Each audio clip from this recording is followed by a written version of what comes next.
Howdy, boys and girls.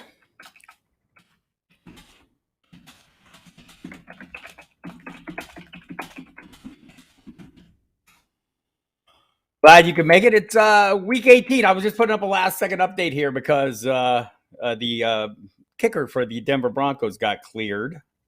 So wanted to get that up for the people who are visiting the site and not here on the YouTube. I know there's, I don't know, decided to do this without really knowing if there'd be a great deal of interest in week 18. I know DFS players are playing. Some of you are still in season-long games, and there's a lot going on. So figured we give it a shot. I may continue doing this throughout the postseason as well, just to see if there's anything that you guys want to chat about. We can talk about this week's games, future of players, teams, situations, etc. Be happy to. This is the a lot of teams, as always, the final week of the season. Just because it's an unprecedented 18th week, this is like basically week 18 is the new week 17, right? Teams are variously resting or not resting, and we'll see how that goes. I know some of the teams that that are resting for sure. The Cincinnati Bengals aren't taking Joe Burrow along to Cleveland to face the Browns. Baker Mayfield won't play in that game either. The Packers, and so I guess for Cincinnati, they still could gain a little ground if the circumstances dictate. If they do, it'll be with Brandon Allen, Jamar Chase could be in the hunt for some records. I mean, there's always something worthwhile there. So I guess I'll keep him in the game a little while to see if he can do that. But beyond that, you'll be looking at players like Samaje Perine in the backfield, maybe even Chris Evans and Travion Williams. Maybe if they're worried about, so if they're reserving guys, hey, Joe Mixon, are we sure he's going to be back for the playoffs? Are we sure he's going to be back next week? So maybe they are a little more cautious than they would with Samaje Perine. Hey, Kevin, Happy New Year. I appreciate you coming all the time. 15 leagues, 3 wins. Oh, Mons-Ra St. Brown over Antonio Brown. That's a tough call. I don't know that I wouldn't have made the same call. Amon-Ra St. Brown is a guy that's made himself known, right? I mean, the last month of the season, it's been phenomenal whether he's been playing with Jared Goff or Tim Boyle, who is not very good, right? So that bodes well for the future of that player. If only we could get his brother going, Equinemius. It'd be great. So are you continuing playing on, Kevin? You going to play a little DFS, or you just kind of, do you dial back this time? Hello, Ivan. So I'll give him back. Just, Green Bay talked to Matt Schneidman from The Athletic last night during the Fantasy Dirt radio program. And he thinks that we'll see him a little bit. I know if you go to footballdiehards.com, I have an article up. They kind of outlined there's a few incentives Aaron Rodgers would like to hit. Devontae Adams would like to play. I think they would like to keep their momentum going, and I get that. But I don't think that means a full game of keeping their momentum going. I would say the same. I'm concerned about the Eagles playing guys. They have, a number of players on reserve COVID. And I'm going to be honest with you. It's a little tricky. These, the protocols changed so much. My feeling was that there's 3 players we're looking at in Philadelphia, Dallas Goedert, Boston Scott, Jordan Howard, that are of interest in tonight's game that are on the reserve COVID list. I checked yesterday's transactions. They were not activated. We saw the Broncos activate their kicker yesterday. I don't know if this has to do with the time of day. The reporting I'm seeing says those 3 players could still possibly be activated for the Eagles. So if they are, they would be obviously of some interest to people because we're not going to have Miles Sanders. We may not see Jalen Hurts. Remember, they got some offensive linemen also on reserve COVID. I think Jason Kelsey is the one that came off, but they still have a couple guys, and they have a couple guys that are questionable. Lane Johnson and another are questionable. So not playing with full offensive line. Gardner Minshew wanted to be the starter anyway. He may get his wish in this game. Dallas still has something to play for in that game. So the teams we're most worried about, the Bengals and the Packers and Eagles, not playing their starters tonight or tomorrow. Beyond that, there's a lot of teams with things to play for, right? The Tampa Bay Buccaneers could improve their playoff seeding by 2 spots, get some extra home games. The Cardinals could improve their playoff seeding. They say they're going to play it safe, right? Those are usually code words. Play to win, play it safe, be smart. When you hear coaches using those words, they're generally using them because they're planning not to go all out. Well, they're going all out, but with the guys they have, right? Not all the guys. So that's always an interesting conundrum for people playing this week. New England, they can improve their lot. If they have a win, they still have a shot at the AFC East division title, depending on the Bills. The Bills going against the Jets, playing to win. So, does that mean they get a big lead and they pull all their starters? Very possible. But if you're playing those guys and they build up a big enough lead to pull their starters, those guys probably had a hand in getting it done. I would still be interested in playing the Devin Singletaries, Josh Allens, Stephon Diggs, all the way down to Dawson Knox, Gabriel Davis, Cole Beasley. So it's a great matchup. Devin Singletary's come on, right? And this matchup is, against the Jets, running backs against the Jets is a real thing for everyone except Ronald Jones and the Buccaneers, who apparently the Buccaneers don't always show up, or sometimes they leave partway through the game. I don't know. Oh, DJ Sniper lost in the championship last week, faced Chase. Horrible. So here's what I'd like to know. Chime in the comments if you got Najee harassed or Najee harassed in last week, that Monday night touchdown at the end of the game. Jamar Chase, obviously, Joe Burrow. There were a number of guys we played that probably were doing us in. Thank you, JR. Thank you so much for coming. I hope you can all, continue hanging out. I think we want to do this throughout the course of the off season as well, just to keep the engagement going, talk about issues, keep things going a little bit, and just kind of try and keep y'all, connected with y'all so that we can, help you set the baseline. It's something we do on the Football Diehards show on SiriusXM Fantasy Sports Radio. Mike Dempsey and I in the offseason, we dig deep. I think it's something I'll bring over to the YouTube channel as well. Because, man, who likes talking about football in the offseason? Everybody! Or at least everybody who loves football. And I love football. It does seem like that. Alvin Kamara, whatever. I mean, it does, DJ. I agree with you. There are always some altering moments. Yep, Kamara last year was a big one that sticks out in my mind. But there's been... It seems like an annual ritual, right? Or a big game. I think there was a defensive stat correction, too, this week that I know it impacted some people that I heard from. So no offensive stat corrections this week. But there was a defensive stat correction that kind of maybe had an impact on people. So got to watch that. So interesting, I think some of the games beyond the ones we talked about. Tennessee Titans. Is it just me? How are the Titans so damn good? They are battling, they can basically win this game against the Houston Texans and lock up the number one seed in the entire AFC. Every time I watch the Titans, I think, how is this team so good? They don't look that great, right? So we'll see if they get Derrick Henry back, maybe get his beak wet a little bit with a little action. He's designated return, would have to be activated today by the 4 p.m. Eastern time deadline. So we'll be watching for that. New Orleans has something to play for against the Saints. There are a lot of moving pieces that would have to happen to get them in the postseason, but those moving pieces exist. Baltimore and Pittsburgh both could use wins here to keep their hopes alive. Indianapolis needs to win at Jacksonville, something they have not done. The Colts have not won in Jacksonville since 2014, and that includes a London game, granted, but they have not won a home game against the Jaguars home game. The Colts haven't. San Francisco and Los Angeles, both teams playing to win. The Chargers and Raiders, that's the big one Sunday night, right? I wish we had a little more clarity on like the Josh Jacobs and Darren Waller's of the world in that one. JR did get Najeed. He got harassed. 2-9 during the semis, got blown out in one final. Yeah, needed 22. Yep. Yeah, I was up by 5 until the play. Boy, what a way to end that game. A lot of fantasy fortunes were changed in that moment, right? Hey, Kevin, what are the feelings about these 5 running backs who had good years but are free agents in 2022? This is why we're here. I love this stuff. Fournette, Patterson, James Conner, Chase Edmonds, Melvin Gordon. So I wonder if Melvin Gordon isn't going to want to move on. I feel like I talked to him early in the season, and I mean, he still feels like he's got a lot of gas left in the tank based on what we saw from him. He could still make that argument. Javonte Williams is going to be the guy. I think we will see in Denver. There's some talk. I have an article up on the site. James Palmer put it out on NFL Network that, Big Fangio's job, basically status is up in the air, that he'll meet with George Payton, the GM. He's already met with him once, and he'll meet again.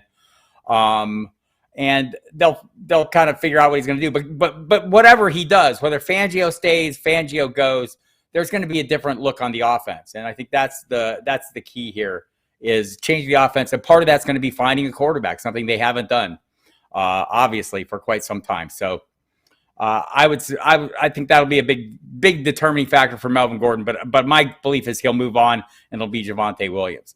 Fournette, I think maybe sticks around. I think, he's kind of earned that role. Hopefully we see him again in the playoffs at some point. I don't think it'll be early on, but see him and he can further establish that. But I think he'll stick around. Cordell Patterson, I think they'll keep him around. I don't know that any other coach or team is going to look at him and say, I know what I'm going to do with that guy. Arthur Smith, the head coach of the Falcons, comes from Tennessee. He got the job in Atlanta because he was seen as an innovative offensive mind. What he did with Cordell Patterson, hints at that, right? It's like he unlocked the Rubik's Cube. Nobody has basically figured out how to make that kind of use. I mean, we've seen teams, including Bill Belichick and the Patriots and other teams, try and figure out what Cordell's lane is, right? Arthur Smith figured out the lane, but I also think as the season went on, the opposition figured out what that lane was and kind of started combating it a little more effectively. Also, the offensive line play hasn't been great for the Falcons, but I do think he sticks around. He wants to stick around there. James Conner and Chase Edmonds, I don't think both of them will remain. I suppose it's possible. If I'm the Cardinals, I'm doing what I can to keep James Conner. He looks like an asset in the receiving game as well as the rushing game, so I would keep him around. Do not know yet the offseason radio schedule yet. I'm guessing it'll be similar. Based on what I've heard, it'll be similar to what we've done in the past where, Dempsey and I are on Saturdays and we get a chance to go pretty deep and look at, what we've done in the past. We kind of go through a division a week and examine each team, kind of all the free agents, so those kind of things. So I'm guessing it'll be something similar to that. But one thing I'm going to do is a lot more of this kind of engagement. And I'd like to find a way where we can all chat together. Maybe we can bring people into a waiting room and talk to you or whatever, so we can get a little more interaction and direct interaction as opposed to just me, you typing and me talking.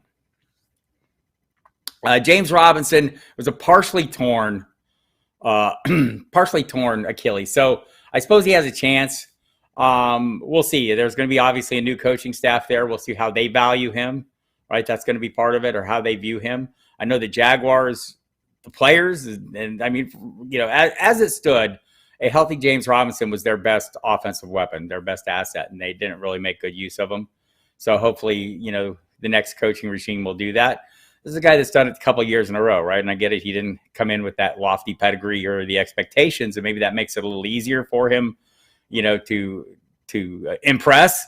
But now there are some expectations on him, so we'll see. There's nobody else there at the moment. Travis Etienne, we'll have to see what he can do. Maybe he can emerge as a frontline play, right? That's an entirely a possibility. I know Urban Meyer didn't draft him to be that, but maybe the next coach sees him as that.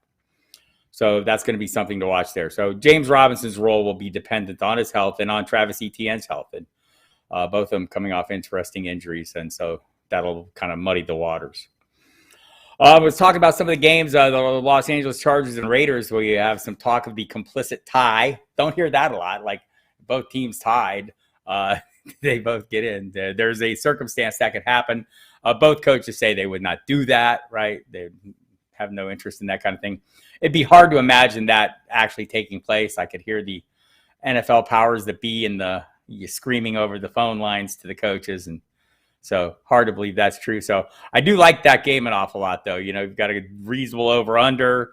You've got two teams playing with everything on the line, two defenses that are amenable to teams producing offense. So wish Josh Jacobs was fully healthy, wish Darren Waller was, but they're not. So Kevin has a similar question for the 5 wide receiver free agents. Adams, Godwin, Mike Williams, Christian Kirk, Odell Beckham. I think Odell Beckham probably stays put. The Rams are a nice island of broken toys, right? I mean, they can bring a guy in. He can be part of a winning program. I think Beckham's at that point of his career where he'd like to stick around somewhere for a little bit. And this is obviously a good offense for him. The touchdowns have come back, and even if it's not the primary role, he may never have that again. So I think he probably understands that, especially with Cooper Kupp around. He's going to be a complimentary piece, and he's probably set to deal with it. There's been some chatter about this, and maybe you've heard it or not, but, one of the things that I think Mike Florio at Pro Football Talk, discussed it with Antonio Brown, where you have players with individual incentives, right, based on their own personal numbers or their own individual stats. sometimes trouble can arise, says Antonio Brown in Tampa Bay. The Rams tied Beckham's incentives to team success. Probably a good idea, right? So yeah, I think he'll stick around there. I think Mike Williams might be too expensive to stick around in Kansas in Los Angeles. They have some interesting pieces below him that we've seen, flash a little bit. Jalen Guyton, Joshua Palmer, both guys that could maybe rise up the depth chart a little bit and get something done. So my feeling is Mike Williams will move on. That somebody will offer him the money to move on. I think Godwin, it's going to be tough for him to do anything coming off a torn ACL. And, you could say this is the argument for players not signing franchise tags or not wanting to play on the franchise tag, the chance of getting injured and then going into offseason needing to negotiate. I'm sure the Buccaneers will make him a good offer. Hopefully they can get a long-term offer done. I think they would like to keep him. And some of this depends on how the coaching looks forward. Byron Leftwich, the offensive coordinator, interviewing with the Jaguars. I don't know that he's a favorite to get that job, but, using that offensive scheme where he's the big slot is always been in Bruce Arians' offense an important role.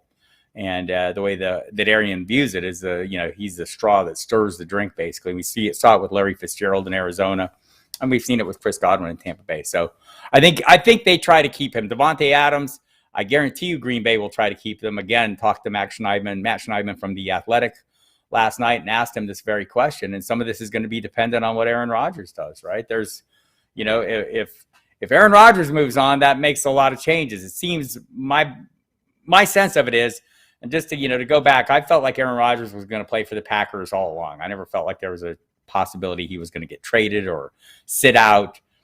It just seemed like he wanted to make his point, and he did. So now it seems, just based on his latest comments, that he's been somewhat, if not pacified, satisfied. With the way the team has responded to his issues. If Aaron Rodgers stays around, they can figure out a way. They don't have a ton of cap money, but if they can figure it out, I agree with that, Matthew Whitfield. I don't think he's going anywhere. I mean, there'll be a lot of discussion. There are other quarterbacks, and we'll talk about them. I see a question, from the on the Dolphins situation. But there's, that's going to be the thing with Adams. I don't think if Aaron Rodgers stays there, Devontae Adams wants to stay there. And then it's on the Packers to figure out how to get a long-term deal that works for their cap and satisfies Devontae Adams, who rightfully wants to be the highest paid receiver in the NFL. I don't, Cooper Kupp can make that same argument, right? I mean, certainly they're the most productive receivers out there right now. So, but I think a team, where Devontae Adams has that connection with Aaron Rodgers, that's a great thing. Boy, I watch those guys play, and there are plays that, to me, look unstoppable. It's just Devontae Adams has to make a guy miss. Those short, just quick outs, just especially in the red zone. It's just very hard to defend what Aaron Rodgers and Devontae Adams could do. So be smart for the Packers to keep them. I think they will. Thoughts on the 49ers quarterback situation next year? How confident am I in Trey Lance? It looks like more likely it's another RG3 than another Lamar so far. Yeah, JR, I don't think we've seen enough to, go definitive on that. A couple things. I never felt like what I thought going into the season was, if this team is winning, Jimmy Garoppolo stays a quarterback. They have a roster that was built to win this year, or at least go into the playoffs. It's been a while since John Lynch and Kyle Shanahan shepherded this team into the playoffs. They needed to get to the playoffs. If they were winning, they were going to stick with Garoppolo. That's why I think he will play against the Rams, aside from the fact that he's 5-0 against them with Kyle Shanahan as coach. I think they feel like he gives them the best chance to win. And he does that because he knows the whole offense, right? Trey Lance doesn't yet. Trey Lance will, and they'll probably change the offense. And whether that's, next year, my guess is it is next year. I think they're going to move him up. I just don't think we've seen enough, JR, to make a definitive, he's, what he is or what he isn't so far. He's very inexperienced. And he needs to grow a little bit. So, and they need to maybe tailor the offense a little better to his needs. So, and I think they will. I think that was their plan when they got him. But I also think that, what we expect, when we see that kind of capital invested in a draft pick, we expect that guy to jump right in. I don't know that the Niners had that same expectation. They were fine if it happened. They're also fine playing Jimmy Garoppolo if he wins. And right now they're winning just enough. That could change as soon as this week, right? Do the Dolphins move the Deshaun Watson over Tua? I think they'd like to. They've wanted to all along. I think they'll have to fight David Tepper and the Panthers for this. I think other teams might surprisingly be in the mix, or maybe not surprisingly, but, the Pittsburgh Steelers are going to need a quarterback, right? There's team Denver Broncos desperately need a quarterback. There might be another quarterback out there who's available, said Russell Wilson through his back channels. So I do think that, the Dolphins are going to be one of those teams to make that move. And if they do, Tua will be a piece that is available to move to another team. I'm not sure we have enough data to say Tua is a bust. I mean, not going to lie, it hasn't been great, right? But it's been serviceable, and not every team has even a serviceable quarterback. So, and we'll see what happens with Baker Mayfield and the Browns. A lot of chatter about that this week as we heard, the reporting from Mary Kay Cabot. Baker Mayfield didn't like the reporting. I don't think that makes the reporting wrong. I think Mary Kay Cabot heard these things from people. So there we have that. And I agree, Matthew. I don't think Rodgers is going anywhere. Rodgers and Adams get 4-year backloaded deals. Maybe so. I mean, some of this is going to depend on what they can do to make Rodgers happy financially, give him the security he wants. Then once they have him on board, I think Adams will follow suit. Tight end free agents who will stay put. I think Dalton Schultz, they'd still have Blake Jarwin there. Maybe someone offers him a lot of money. I think he's best suited in that offense. I think maybe Ertz sticks around for another year. He's getting towards the end of his career, maybe another year in Arizona where he's been pretty damn successful, or at least appreciated, right? They use him, they get him the ball. Mike Gesicki, I think he'll go to the highest bidder, and I don't know that the bidding will be all that high. Gronk will stick around in Tampa Bay as long as Tom Brady wants him to, or as long as he feels like playing. I don't think he's moving on anywhere. DFS locks this week. So it's an interesting week. I think the locks are the locks. Jonathan Taylor, Cooper Kupp, Mark Andrews for me. I think you can nail those guys down. Quarterback, I would play, there's a number I would play. Josh Allen against the Jets is a good play as well. But I think, I play more tournaments. So if you're looking at the locks, we have John Lobb and Jamie Calandro on there with some of their picks. And I know John Lobb likes an awful lot this week. Josh Allen likes Tyler Huntley. I think Jamie Calandro likes those guys as well. I think, for me, some of the guys that I'm playing, there's a lot of the mid-range running backs that I just love. The prices are right on running backs. And so those would be my locks, though. I'm going to get Devin Singletary into lineups. And look, I would like to know who the running back is going against the Detroit Lions, but I'm not sure we do. So my DFS 3 and out, it's a tournament column. Throw a dart at Patrick Taylor Jr. He's a very cheap investment, but hardly a lock, right? So I think, to me, the locks are the locks. Taylor, Kupp, for sure, the chalk. And I think you have to, in cash, you're probably going to have those guys, right? So that's something to watch out for. I'm not at my breakout candidates yet, but if we're looking at a list, Kevin, did you say, I probably just didn't read that question right there. RRNR, locks today. Oh, the locks today. Let me rethink that. Patrick Mahomes would be a lock today. Darrell Williams is a lock today. I think Tyreek Hill and Travis Kelce, you could call locks. I don't think anyone in Philadelphia is a lock. I don't think anyone in Denver is a lock.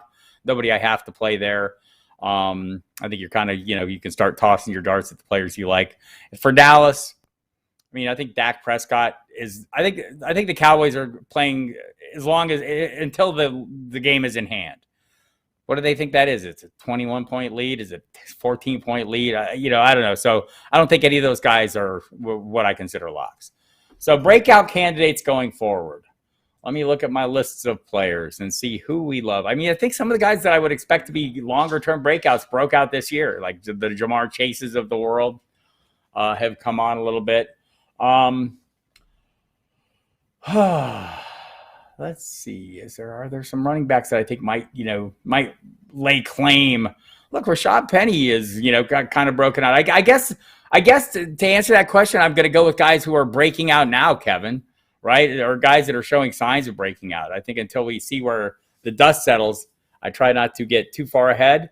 But man, looking at some of these players that have maximized their opportunities, Elijah Mitchell in San Francisco, I think, we could see, I think Christian Kirk looks like an emerging threat.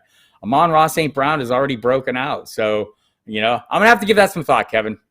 I'm going to have to give me this. Who are some of yours? Who are some of the guys you're looking at? And maybe we can bounce that back and forth.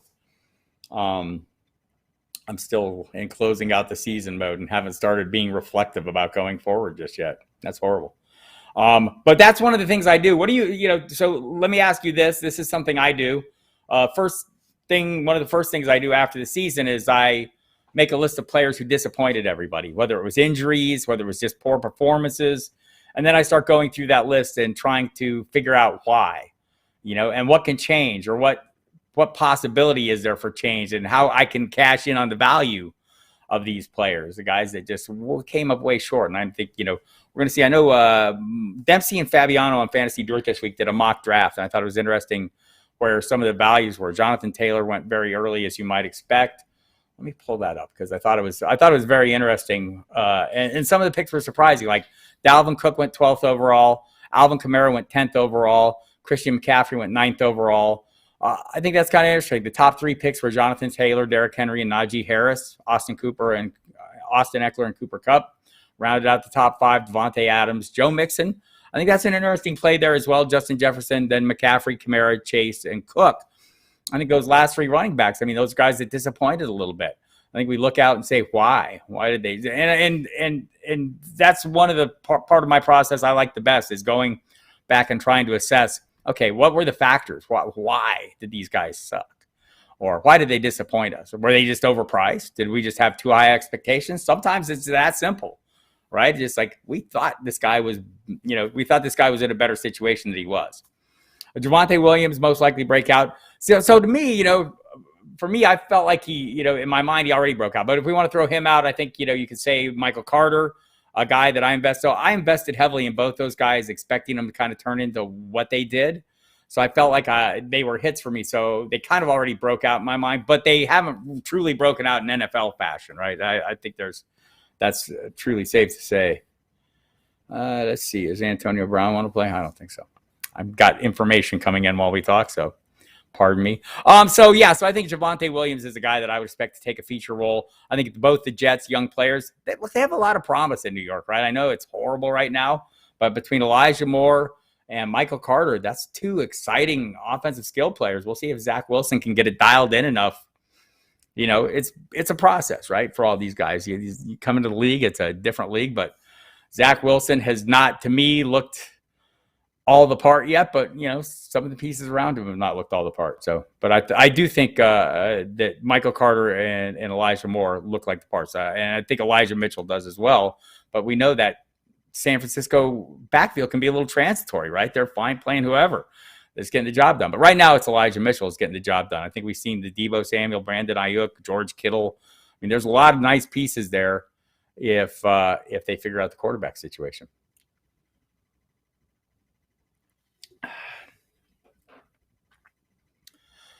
Christian Kirk is a free agent. It's hard to say. I don't know how huge a market they'll be, but he's probably making himself a little money either way down the stretch here. He's really stepped up a little bit. I like this weekend's matchup, by the way. He would be not a lock for me, but definitely a guy that I'm putting in lineups against the Seattle Seahawks. The way he runs out of slots, Seahawks can't cover that guy. So I like Kirk a fair amount this week. And I do think the Cardinals will be playing to win. Playing safe, though, which I think that comment applies more to the running backs this week than anything else, right? They've got the issues. We'll see who plays if James Conner plays. Don't be surprised if, opportunity presents itself. I will be looking at Jonathan Ward and Eno Benjamin for some tournament lineups against the Seahawks. So, but Kirk, I'm guessing he stays. I just don't know if he'll get the kind of offers out there that will demand a move. He's in a good situation. We'll see what DeAndre Hopkins' future looks like there as well. Not that he's going anywhere, but just, seems to be hitting that point where maybe he's not the guy he was. I think, and look, not disparaging him, but whether by design or some other reason, the targets we have seen him draw in past seasons weren't going his way, right? Whether those other guys, might just be. And, early in the season, I thought this more than I think this now, but I probably should still think it now. And maybe y'all disagree or agree, chime in. By the way, hit the like button if you like it. Hit the dislike button if you don't like it. That's okay too. Hit the subscribe button so we can rise up the YouTube algorithms. But I think it just seems to me Kyler Murray evolved a little bit, right? He took a step forward this year. in terms of his passing ability. I think that's why he ran the ball a lot less. He's still capable of running the ball, but I just think he, is focused more on being a passer, and it's starting to show. Could never trust any San Francisco running back this year. Too hard to predict which week other than. So I think Mitchell has kind of established himself is in the lead role as long as he's healthy, man.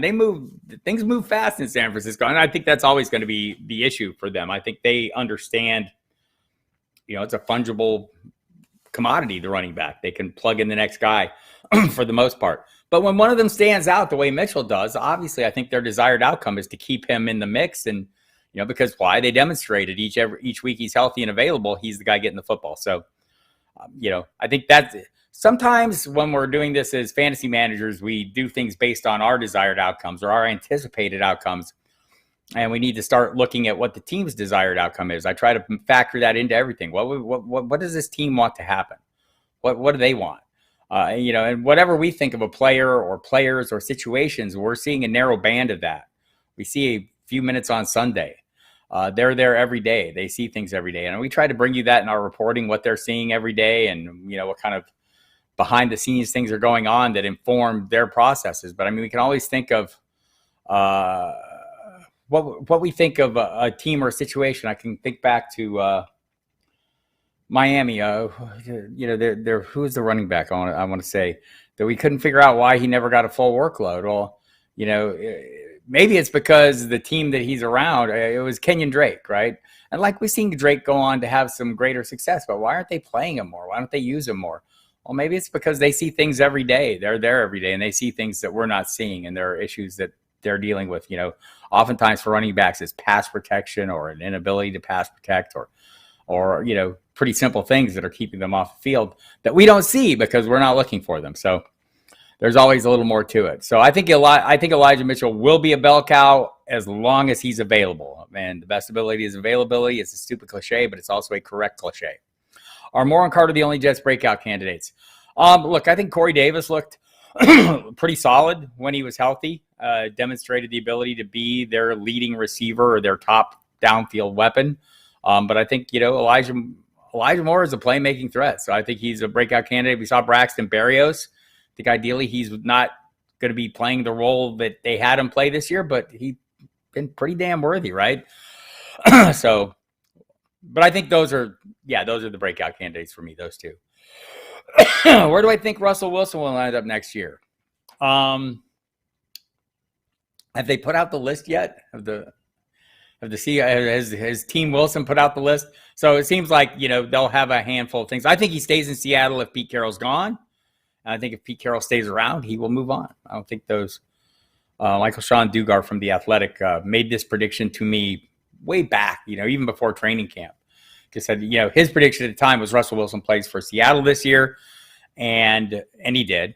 But also, he predicted at the same time that next year, 2022, only one of those guys is going to be around next year, and I agree with that. I think the Pete Carroll Russell Wilson run is over, and the determining factor where Wilson is or isn't is probably going to be based at least in part on where Pete Carroll is and isn't. Hello, Pedro. Good to see you. Thank you for a great fantasy football year. I appreciate you. Appreciate you coming back every year. It's been a while, and stick around the off season. Watch my Twitter feed for notifications and watch the website for notifications because we'll keep doing the YouTube meetups here and have a little, interaction. We'll try to increase our ability to interact more directly with you. If you have any suggestions for that, throw them in the comments. Or as fantasy managers, what we do that's helpful, what we do that is not helpful, various things. So, always interested in your feedback. So please throw it in the comments if you have some feedback for us. Not just here for everyone to kiss our ass and tell us we're great. We're here to be as great as we can be. And that means, taking care of your needs. So that's always a priority one for us. Looking Twitter at Football Diehard, Valerie, just that simple. And that's my personal Twitter for work and things like that.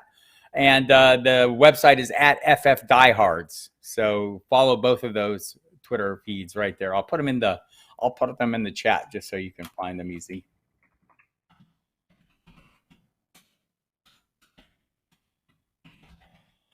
And we'll be, I'm there pretty much year round. We're always putting out everything we're doing here, including all our great content. We have some great content, some great staffers right now. I'm just really happy with the efforts. Jamie Calandro has been fantastic on the DFS side of things. Jason Brady as well on the videos. Part of that, we have Jamie and Jason doing the videos each week. They do an early lineup show. They do a Sunday morning show where they look at the ownership percentages. I'm doing this video. I do an injury video every Saturday. I'll do it right after I'm done here that we put on the site. That's just a quickie, get you up to speed thing. And John Lobb does his weekly, the Scholars, the line of scrimmage cash game show, which Lobb is fantastic. The Scholar sheet of DraftKings knowledge, a joyous read every single week. We've got Casey Joyner chiming in on Saturdays and Sundays with his injury report, sit-start injury report. Brad Cruz, great high-stakes player, big money winner, putting in his sit-starts every week. Justin Lanero putting in his time. And also our early week stuff on the waiver wire. Joe Kalana has done a fantastic job. Evan Tarciano, as always, the wizard, doing his thing. Matthew Sharon. And the commissioner, this commissioner column we have, Reginald James has done a fantastic job. I'm not a commissioner. I don't want to be a commissioner. I just want to play. But, man, his column is very entertaining and very informative, and I think very helpful to people, whether you're a commissioner or not, trying to help you work through your league's issues. Some great content there from him every single week, so don't miss that. And, of course, Emil Kadlik putting together all the stats and the behind-the-scenes technology that keeps everything running, all the weekly targets, touches, red zone looks, all that kind of stuff, the DFS ownership percentages, lineup optimizers, all that stuff that Emil gets out every week has been fantastic. And Matthew Whitfield wants to be a staffer. I think you've written me, Matthew. Write me an email. Send me a note. I think you've hit me up on Facebook. Crystal ball question. Who are the 2022 rookies who will be draft worthy at running back, wide receiver, and tight end? I have no idea. I'm going to be honest with you. I focus on the NFL season. I'm not looking at that. I'll start getting together with my buddy Matt Waldman here shortly and start seeing what rookies I need to keep on my radar, where, but part of that for me is I'm always, I get way more interested when they get a helmet. I want to know where they are. To me, a big part of the equation, look, I'm not dismissing what their skills and abilities are, but I don't care how they run the 3-cone drill. I don't care, I care that they were productive in college. I want to know what scheme they ran in college compared to what scheme they're running as a pro and how they fit that scheme. And that's why I talk to Matt Waldman all the time at the Rookie Scouting Portfolio.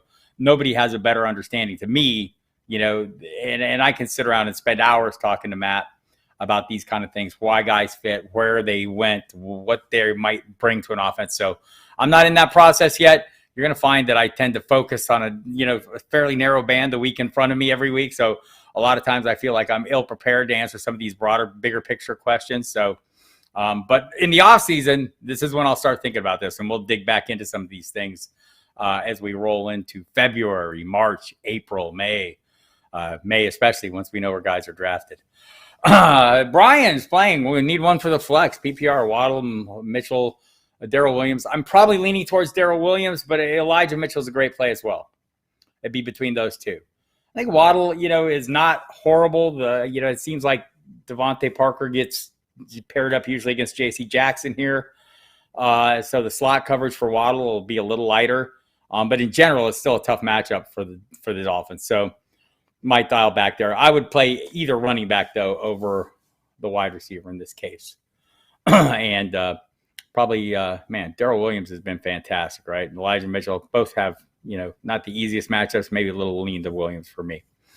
Sold on Jalen Hurts as a top 10 quarterback. What do you think, Bob? More importantly, what does Philly think? I think JR, I saw an article the other day that was, really made a really good case. Reuben Frank from NBC Sports put it out, and I've got portions of it up on the website if you go check it out about Hurts proving himself. But from a leadership standpoint, I think that was the thing. I don't think anyone's necessarily questioned his skills. I think we saw him throw a hell of a lot early. We've seen his running ability. I think from a fantasy perspective, top 10 for sure. Just that rushing floor gives him that. But I think Philly has become increasingly sold on him. And part of that is the leadership he's shown when they've come back. I mean, they were what they start out the season 2-5 or something ridiculous, and so here they are in playoff, heading into the postseason. So I think they're probably sold on him. Plenty more time here allotted for this. Not a lot going on in news-wise. I saw Brandon McManus, the kicker for Denver, was activated from the COVID list. Still waiting to figure out what's going on with the Eagles. I mentioned it earlier. If you've joined recently, Boston Scott, Jordan Howard, Dallas Goedert, all on the reserve COVID list. I checked the transaction wire. I know for the Broncos, they had to do something that we see teams do on the Sunday games.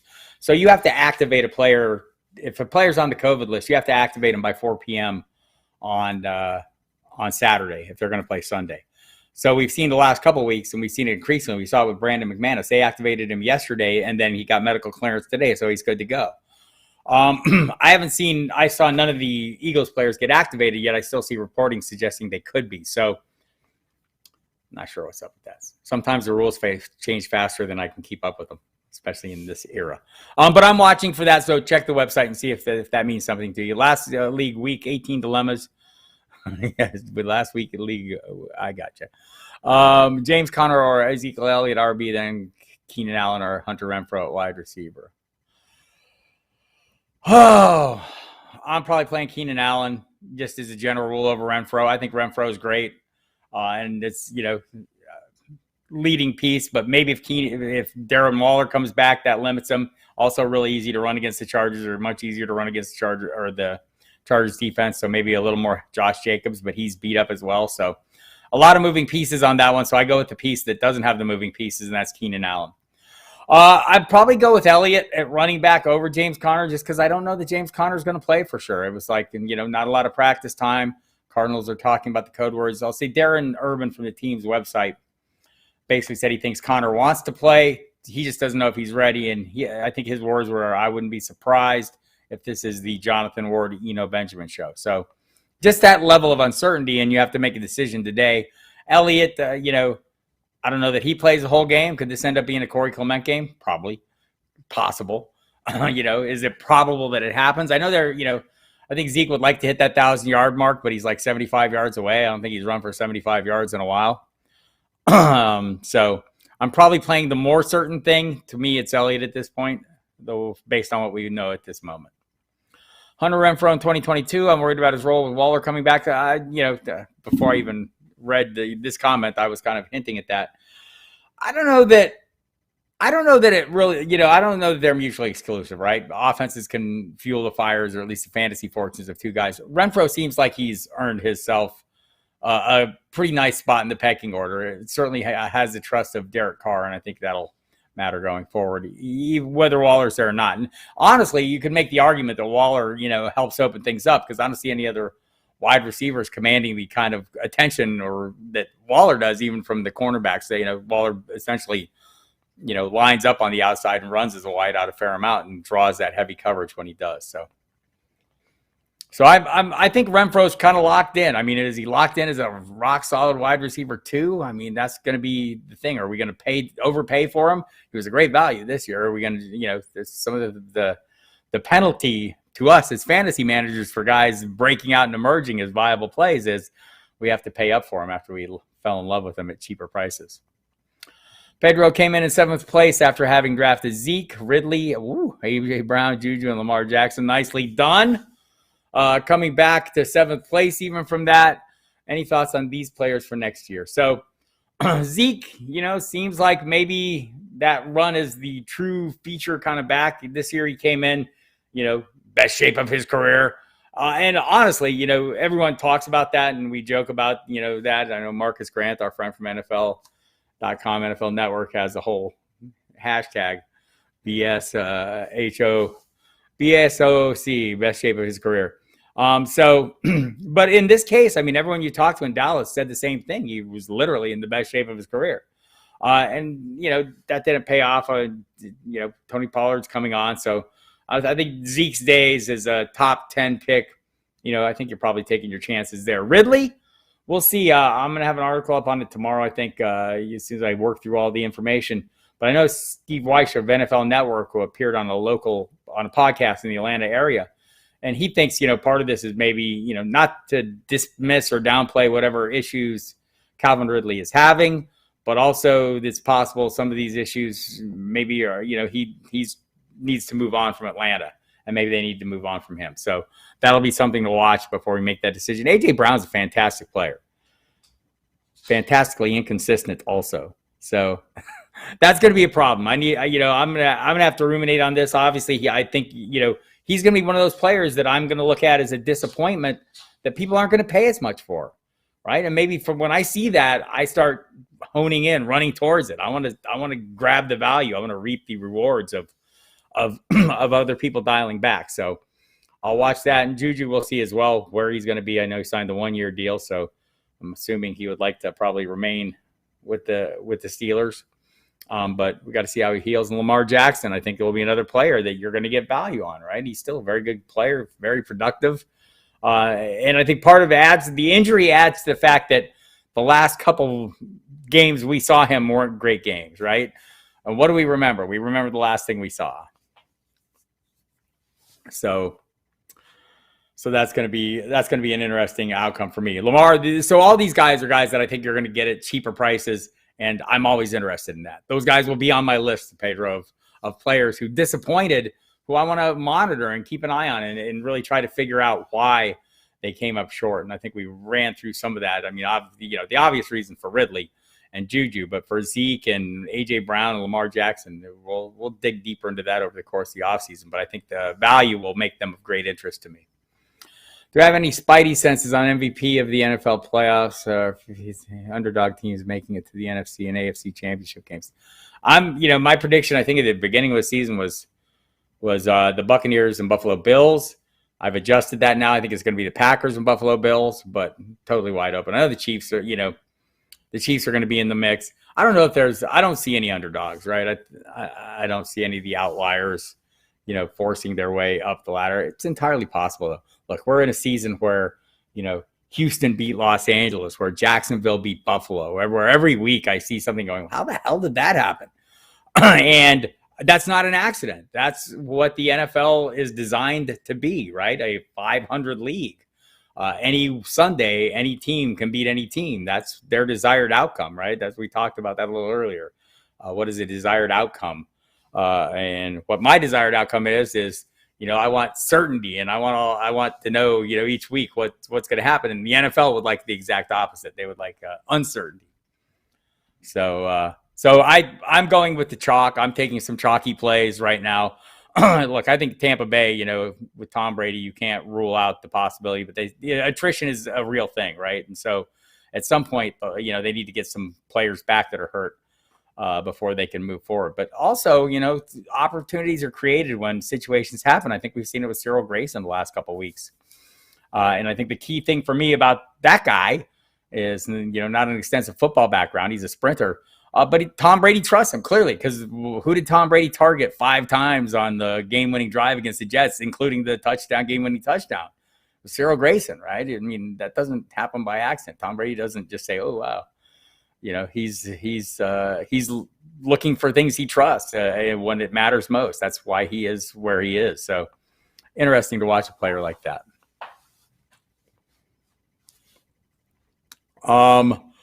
MVP of the NFL playoffs. It wouldn't surprise me if, we're having if the teams I like, I'm predicting to go far. I think it's safe to say Aaron Rodgers or Josh Allen would be in that conversation. So that would those would be players I'd be looking at. And I think if you're trying to figure that out on your own for, legal sports gambling purposes, one of the things we'll be doing, Emil Kadlik and I, we do a postseason. By the way, all the content on the site goes through all the postseason. We'll have a lot of DFS content. Obviously, I know some people playing postseason tournaments that are a little more standard. One and dones, things like that. We'll have rankings and things like that available to you. We'll have DFS content and articles up all throughout the playoffs. So stick around for that. And also some legal sports gambling things as well. So yeah, stick around for that, and we'll check back to the site. We'll have more information. But what we do is we like for our one and done cheat sheets, we have to we have to project what we think the playoff outcomes are going to be, right? Because we want to have players available at the end who are still going to be playing at the end, right? So that's something everyone should do. Like if you're out there playing in these one and done type things, you should have an idea. You should maybe go through the playoffs and predict how you think it's going to play out, kind of tournament bracket style, right? So you can kind of have a handle on players you want to keep around or keep available to you if you're in those postseason tournaments. Hi, cool JRJ78. Standard League, start 3, Kamara, Zeke, Sony, Penny, and P. Ryan. Kamara against the Falcons. Love it. Sony Michelle, I kind of like. So Penny for sure as well. So Kamara and Penny. Then it's down to P. Ryan and Sony. I'm probably going to play Sony in this one. I'm a little worried that Cam Akers is going to maybe take a little bit of the ceiling off, but I don't think that P. Ryan has really a ceiling. Again, it's going to be Brandon Allen at quarterback. So I'm not sure how robust that offense in general is going to be. I think P. Ryan's going to be a solid play. Also, Mike Dempsey, Mike Sikost on Sirius has this sneaking hunch that if they're worried about Joe Mixon, maybe missing more than one game, do they not protect P. Ryan? Do they maybe get longer looks at Chris Evans and Travion Williams? So that's always a little worrisome. So I'm going to play it safe and go with Kamara, Penny, and Sony, and acknowledge my concern that does Cam Akers get 5 snaps? Then that's not a big concern. Does he get 10? Sean McVay hinted at 25. I don't think he gets that many. I think that might have been a lie. Thank you, Dave Gladstone. Appreciate you coming here. Jeff M., how about starting Kelsey or starting Gibson in the flex? This is for third place. So Gibson's off the injury report, right? I've kind of been vacillating on him. I don't know how to view him. He has a toe injury. He's not listed with it, right? Ron Rivera said a couple weeks ago he has a turf toe that was similar to the one that needed surgery to fix last year. Now that thing is gone. He's got a hip injury. Also coming off the COVID list. Is it going to be a ramp up? You have Montgomery and Michelle starting. That gives you a pretty solid floor. I'd be okay playing Kelsey there. He's on a little bit of a touchdown roll. Ideally, I chase volume, and Gibson should have that. But, where this team is at, do they get a look at Kyle Allen quarterback? Do they maybe want to take a longer look at Jarrett Patterson and see what he's all about? I have concerns. If you feel good about Kelsey, if you feel like he's rolling a little bit, and it's been kind of touchdown dependent the last couple of games, but he scored those touchdowns, and I think they're in a good position. So I wouldn't talk you out of Kelsey. I think, especially with having Montgomery, who is going to have a huge, volume, if nothing else. I think Michelle's been pretty solid. It's been a good matchup. My worries about Cam Akers notwithstanding. And the Colts just activated Paris Campbell, as we suspected they would. I don't know that Hurts is going to play, but you'll maybe have a feel for it tonight. I'd be fine playing Cousins this week if that's the case, though. So maybe we'll get a little better feel. I think my sense right now, and I think the sense of local observers, is that we won't see Hurts a lot, if at all, right? Because they've got offensive line issues. They've got issues in the backfield. They're not at full speed. They can't help themselves playoff-wise. Really, I think they've clinched the playoffs. What is the full? What can they possibly do to help themselves? I don't think they can do anything to help themselves. They're kind of all contingent on others, even with a win. So I'm thinking he's not going to play. That's just that's my gut. So and all some of that's informed on what the local observers have said. So I'm going to go with that. A lot of guys beat up on the offensive line. A lot of guys on the COVID list. So I think they don't want to risk Hurts. I think Cousins is in a good spot with a decent matchup, right? So I'd be fine playing that. All right, everybody. I think I'm going to call it a chat. And again, appreciate you all coming all season long. Appreciate you coming, even if it didn't mean that much to you. And going forward, we will be doing this on a regular basis. I may try to keep doing it every week for a while through the playoffs and just make sure that there's no questions. And we'll start looking forward and start some of these questions you were asking me that I wasn't as prepared to answer today. I will be more prepared as we start going through the process of looking ahead, right?